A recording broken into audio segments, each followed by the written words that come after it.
एक बार एक व्यक्ति जंगल से गुजर रहा होता है तो अचानक वह भूतिया बंदर उसके सामने आकर उसे डराने लगता है। ए भूतिये बंदर, लगता है तू पिछली बार की मार भूल गया है, जो फिर से बंदर का भेष बदलकर इस गांव में आ गया है। अब की बार तेरी ये तरकीब काम नहीं करने वाली। अभी के अभी वापस लौट जा। अगर गांव वालों ने तुझे यहाँ देख लिया तो तेरी हड्डी पसली एक कर देंगे। चल निकल यहाँ से, मुझे शहर जाना है किसी काम से। मेरा समय बर्बाद मत कर। जब पप्पू उस भूतिये बंदर से नहीं डरता तो ये सब देखकर वह बंदर गुस्से में आ जाता है और पप्पू को जोर जोर से चिल्लाकर डराने लगता है। ए बेवकूफ इंसान, तुझे समझ में नहीं आता क्या? भाई मैं तेरी असलियत जानता हूँ। मुझे पता है तू इस भूतिये बंदर के भेष में बहरूपिया है। मुझे लगता है तू ऐसे नहीं मानेगा। रुक, तुझे अभी सबक सिखाता हूँ। फिर जैसे ही पप्पू उसे सबक सिखाने के लिए उसकी ओर बढ़ता है, वह बंदर जोर से उसकी टांग पर काट लेता है। अरे मर गया रे, हाय ये तो मेरी टांग ही खा गया। मर गया रे, बहुत दर्द हो रहा है। तभी वह बंदर गुस्से में आकर पप्पू की टांग को उसके शरीर से अलग कर देता है और उसकी टांग अपने दांतों में दबाकर वहां से भाग जाता है। अरे मर गया रे, ये बंदर तो असली निकला। मैं तो इसे बहरूपिया समझ रहा था। इसने तो मेरी टांग ही अलग कर दी। ए बंदर रुक जा, मेरी टांग वापस कर दे। हाय मर गया रे, हाय मैं तो लूला बन गया। हाय मेरी टांग ही कट गई। फिर जैसे तैसे पप्पू वापस अपने गांव पहुंचता है। हाय मर गया रे, हाय रे बहुत दर्द हो रहा है। हाय रे काले बंदर तेरा नाश मीटे, मेरी टांग ही चबा गया। हाय रे। अजी ये क्या हो गया? आपकी टांग वो कहीं घूमने गई है, पीछे पीछे आ रही होगी। मूर्ख औरत, दिखाई नहीं देता क्या? मेरी टांग कट गई है, जल्दी से डॉक्टर को बुलाओ। फिर उसकी पत्नी भागकर जाती है और गांव के डॉक्टर को बुला लाती है। डॉक्टर उसकी कटी टांग देखकर हैरान रह जाता है।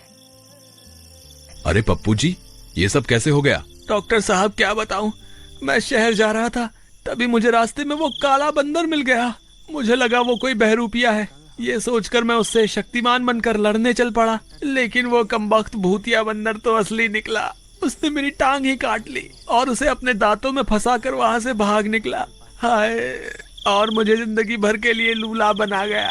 हाय डॉक्टर, किसी तरह मेरी टांग वापस लगा दो ना। मैं तुम्हारी टांग को वापस तो जोड़ सकता हूँ, लेकिन उसके लिए मुझे तुम्हारी टांग की जरूरत पड़ेगी। अब मैं टांग कहाँ से लाऊं?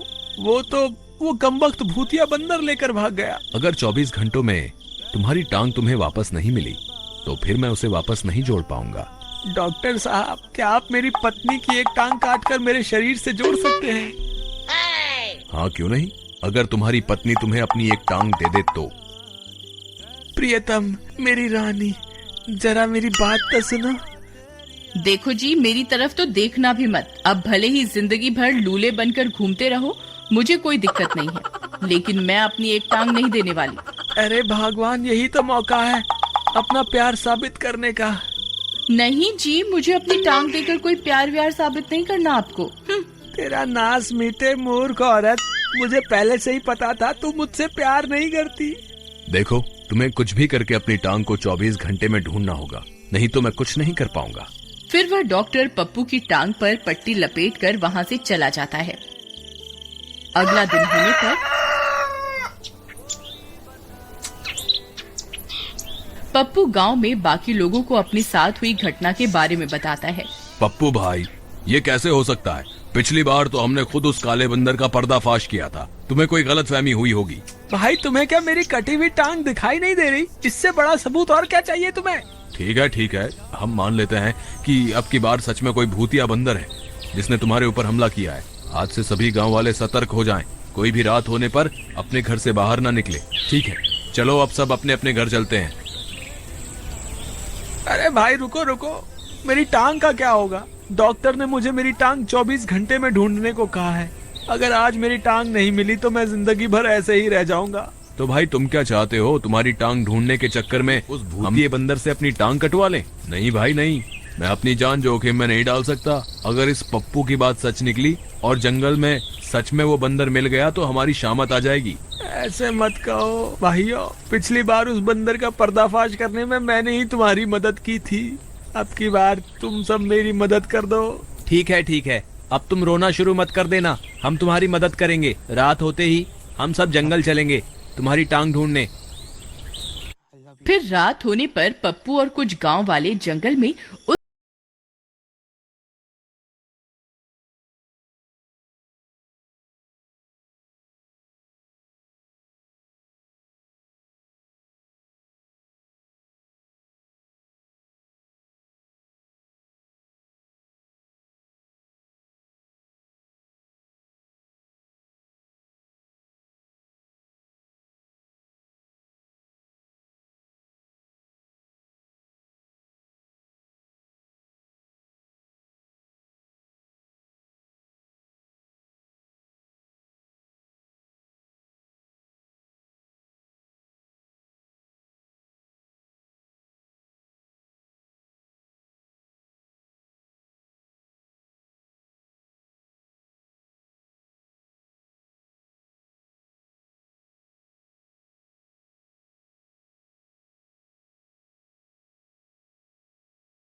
उसे बहुत भूख लगती है।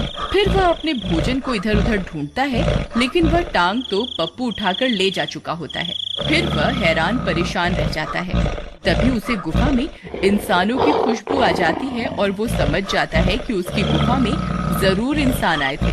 उसे बहुत गुस्सा आ जाता है और वह गुस्से में गांव की ओर निकल जाता है। बाकी के गांव वाले गांव पहुंचने ही वाले होते हैं कि तभी उन्हें पीछे से डरावनी आवाजें आने लगती हैं। अरे मर गए रे, ये कैसी आवाजें हैं? मुझे तो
वह बंदर उन्हें सूंघता सूंघता वहां पहुंच जाता है और अपना भोजन देखकर खुश हो जाता है। जैसे ही अपने भोजन की ओर वह बढ़ता है, वह दलदल में फंस जाता है और उसी दलदल में डूबकर मर जाता है।